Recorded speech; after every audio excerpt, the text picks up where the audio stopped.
तो प्रश्न नंबर 13 आपका है, एक पुस्तक के ऊपरी कवर को आधा एवं पूरा खोलने पर कब कम कोण बनेगा। तो ये हमने एक पुस्तक ली है, अब इसको हम क्या कर रहे हैं, आधा खोल रहे हैं आपके सामने। ये हमने आधा खोला, इस पुस्तक को हमने आधा खोला, ठीक है। ये पुस्तक में आधा खोला, हमने ये पूरा खोला। अगर हमने इसको पूरा खोल दिया है तो यहाँ पे आप देख रहे हैं 180 डिग्री का कोण ही बन गया, सीधी लाइन। अगर हमने इसको आधा खोला तो ये आपका 90 डिग्री का कोण बन गया। कितने डिग्री का कोण बन गया, 90 का। तो इसका उत्तर क्या होगा कि एक पुस्तक के ऊपरी कवर को आधा एवं पूरा खोलने पर कब कम कोण बनेगा, कम।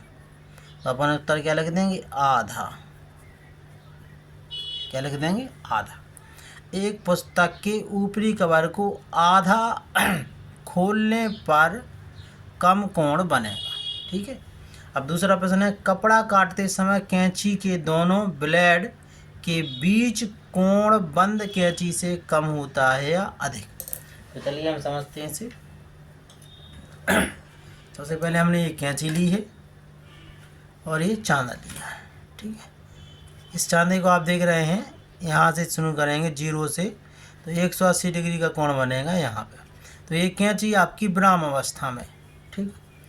अब हमने ये कपड़ा लिया हुआ है, ठीक है। अब हम जैसे ही इस कपड़े को काटना चाहते हैं तो हम क्या करेंगे, कैंची को खोलेंगे। क्या करें, कैंची को खोलें। हमने कैंची को खोला इसे काटने के लिए और हमने ये इस प्रकार से काटा।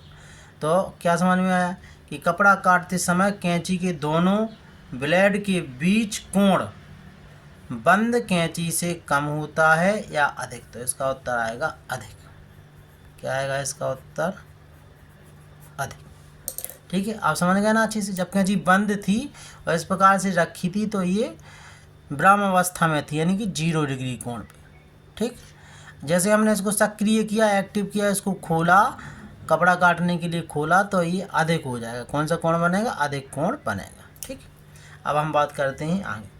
एक चांदी के आकार के कागज को बीच से मोड़ने के बाद एक और बार मोड़ने पर प्राप्त 4 समान कोणों में से प्रत्येक कोण का मान ज्ञात कीजिए। तो ये हमने शीट्स पे चांदी के आकार, इस शीट को हमने काट लिया है।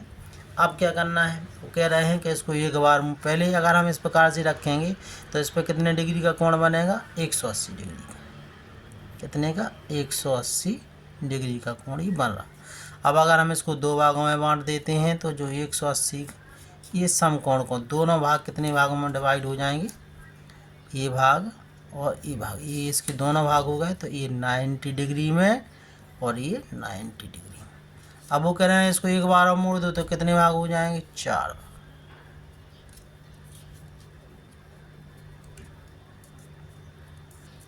इसको हम मोड़ देंगे तो ये कितने भाग हो जाएंगे, 4।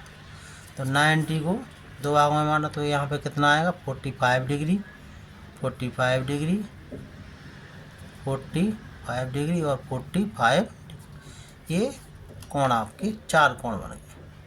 क्लियर, इससे समझ में आपको आ गया। हम यहाँ पे लिख देंगे प्रत्येक कोण का मान कितना था। यहाँ पे टोटल कोण का मान कितना था, 180। उसको कितने भागों में बांट दिया था हमने, 4 भागों में। तो इसको हम काट देंगे, 4 चौको 16, 2 बचे 20, 4 पंचे 20, 45 डिग्री। तो इसका आंसर क्या हो जाएगा, 45 डिग्री का हो जाएगा। आप ऐसा प्रैक्टिकल करके देखें तो आपको बहुत अच्छे से याद हो जाए। चलिए अब आगे बढ़ते हैं। अगला प्रश्न आपका क्या कह रहा है, प्रश्न नंबर है आपका 16। क्या है प्रश्न नंबर 16, आकृति में कौन से बिंदु किन्हीं 2 रेखाखंडों पर स्थित होते हैं, ठीक है। तो सबसे पहले हमने ये 4 रेखाखंड बनाए हैं, देखिए ए बी, और आपको समझना है कि बी सी और सी डी और डी। यहाँ पे हम ए रेखाखंड को देख रहे हैं, ए यहाँ से स्टार्ट हुआ बी। तो बी रेखाखंड जो है यहाँ पे बी बिंदु है, बी बिंदु इसको भी टच कर रहा है, ए को भी और सी को भी। अब सी वाला पॉइंट देखेंगे तो सी वाला बी को भी टच कर रहा है और डी को भी। और डी वाला देखेंगे तो किसको, सी बिंदु के साथ और ये ई। तो यहाँ पे हम क्या देख रहे हैं, आकृति में कौन से बिंदु किन्हीं दो रेखाखंडों को टच करना है, दो रेखाखंडों को। तो पहला वो बी, फिर सी और फिर डी। ठीक, तो यहाँ पे आपका उत्तर क्या हो जाएगा, बी, सी और डी यहाँ पे लिख देगा। इस प्रकार से आप भी प्रैक्टिकल कर लें तो बहुत अच्छे से आपको याद हो जाएंगे बी, सी और